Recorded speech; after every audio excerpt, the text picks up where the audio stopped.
एक दिन जंगल पूरा शांत था।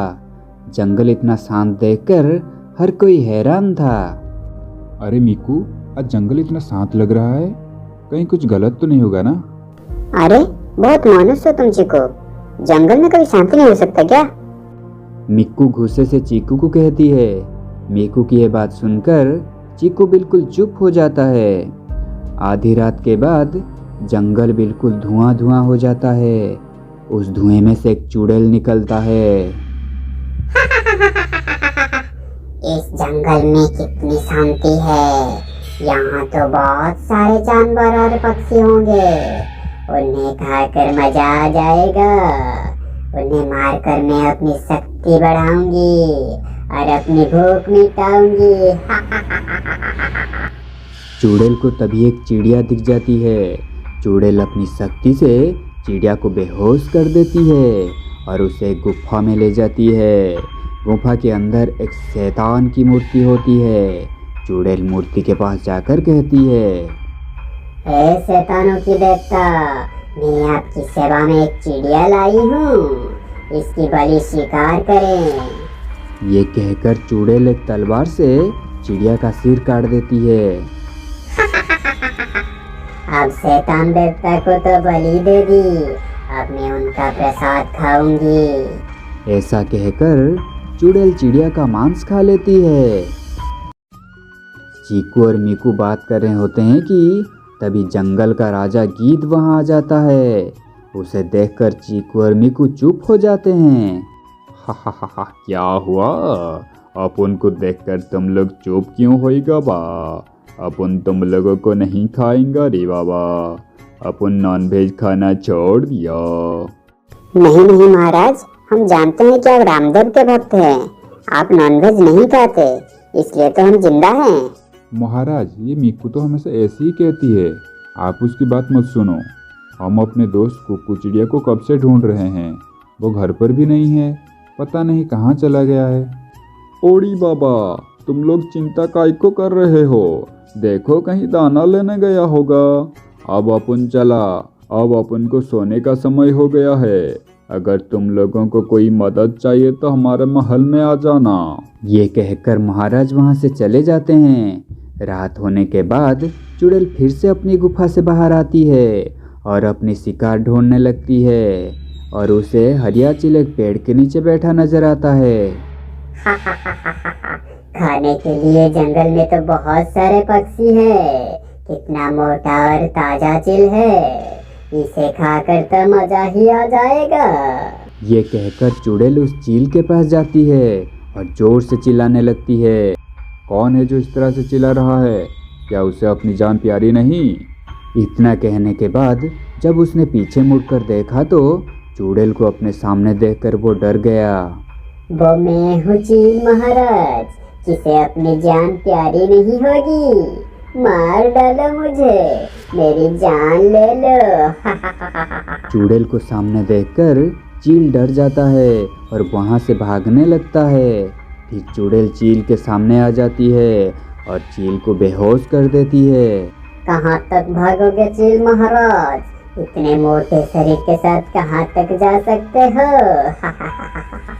उसके बाद चुड़ैल चील को लेकर अपनी गुफा में चली जाती है और शैतान के पास उसका बलि चढ़ा देती है और उसका मांस खा लेती है।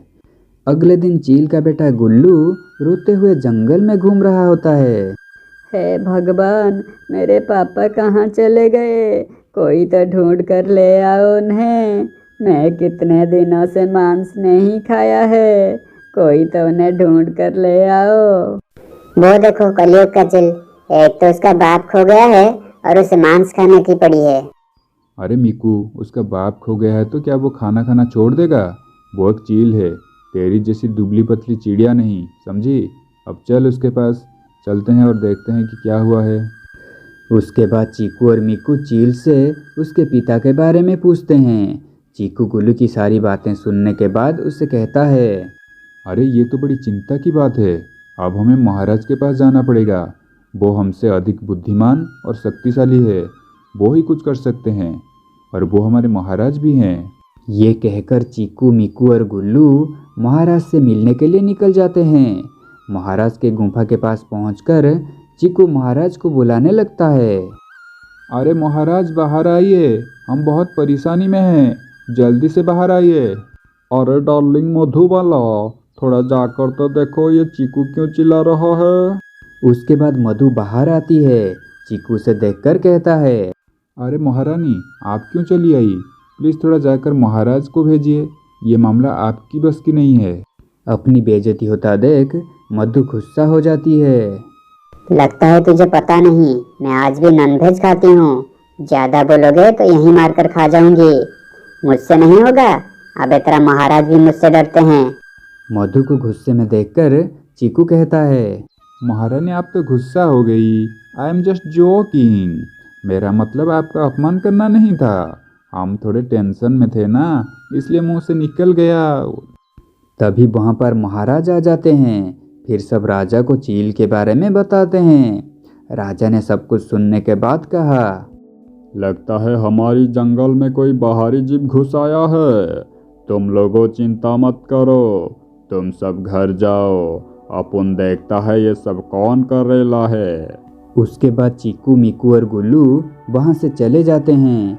उनके जाने के बाद राजा मधु को कहते हैं, जाने मन, अपन को ऐसा लगता है कि ये किसी जानवर का काम नहीं है। अगर ये किसी जानवर का काम होता तो अपन के जासूस अपन को इसके बारे में जरूर सूचना देते। ये कोई और है, अपन को उसके बारे में खबर लेना होगा। रात होने के बाद चुड़ैल फिर से शिकार की तलाश में निकलती है, लेकिन उसे कोई भी शिकार नहीं मिलता। लगता है जंगल के पक्षियों को मेरे बारे में पता चल गया है, इसलिए वो छिप गए हैं। कब तक छिपोगे? कभी तो बाहर निकलोगे, फिर मैं तुम्हें नहीं छेड़ूंगी। ये कहकर चुड़ैल अपनी गुफा में लौट जाती है, मगर उसे कालू कौवा देख लेता है। अरे बाप रे, ये तो एक चुड़ैल है। लग रहा है जंगल के सारे पक्षियों को यही चुड़ैल मार रही है। मुझे इसके बारे में महाराज को बताना पड़ेगा, नहीं तो जंगल में कोई नहीं बचेगा। इसके बाद कालू कौवा महाराज के पास जाकर चुड़ैल के बारे में सब कुछ बताता है। महारानी भी वहीं बैठकर सब कुछ सुन रही होती है। मधु सब कुछ सुनने के बाद महाराज से कहती है, अजी सुनिए, आपको कुछ करना पड़ेगा, नहीं तो चुड़ैल सारे पक्षियों को मारकर खा जाएगी और हमें भी नहीं छोड़ेगी। ये चुड़ैल बहुत शक्तिशाली होते हैं, उन्हें तो इंसान भी डरते हैं। तुम सही कह रही हो मधु, चिंता मत करो, मैं कुछ करता हूँ। फिर गिद्ध महाराज वहाँ से चले जाते हैं और जंगल में बनी एक कुटिया में घुस जाते हैं। वहाँ एक बाबा पूजा कर रहे होते हैं।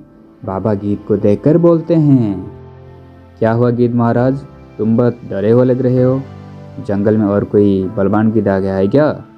अरे नहीं बाबा, कोई और गिद्ध जंगल में घुस आता तो अपन उससे निपट लेता, मगर ये तो एक चुड़ैल है, अपन उससे कैसे लड़ेगा।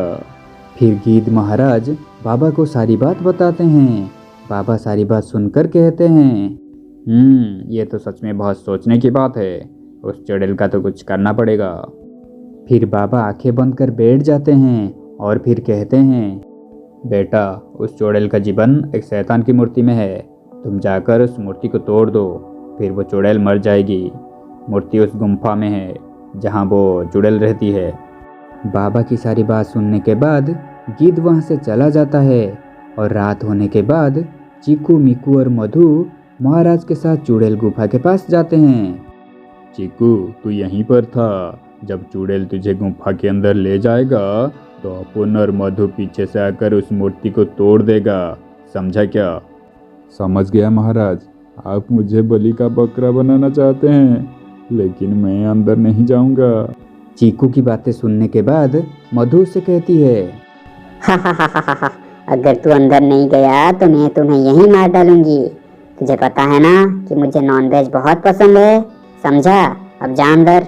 मधु के डर से चीकू गुफा के अंदर चला जाता है। चुड़ैल चीकू को देखकर कहता है, ए मेरे शैतान की देवता, आप मेरे बारे में सब कुछ जानते हो, मैं भूखी हूँ, ये बात भी आप जानते हो, इसलिए तो मैं आपका भक्त हूँ।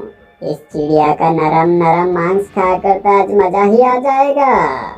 तभी वहाँ पर महाराज और महारानी चले आते हैं। दोस्त चील, तू चीकू को तब मारेगी ना जब हम तुझे मारने देंगे। अब तेरे मौत हमारे हाथ होगी। ये कहकर मधु चुड़ैल के ऊपर आक्रमण करती है, लेकिन चुड़ैल अपनी जादू से मधु को बेहोश कर देती है।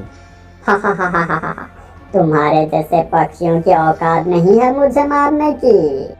तभी चीकू पीछे से आती है और शैतान की मूर्ति को गिरा देती है, जिससे मूर्ति टूट जाती है और चुड़ैल धीरे धीरे गायब होने लगती है और थोड़ी ही देर में पूरा गायब हो जाती है।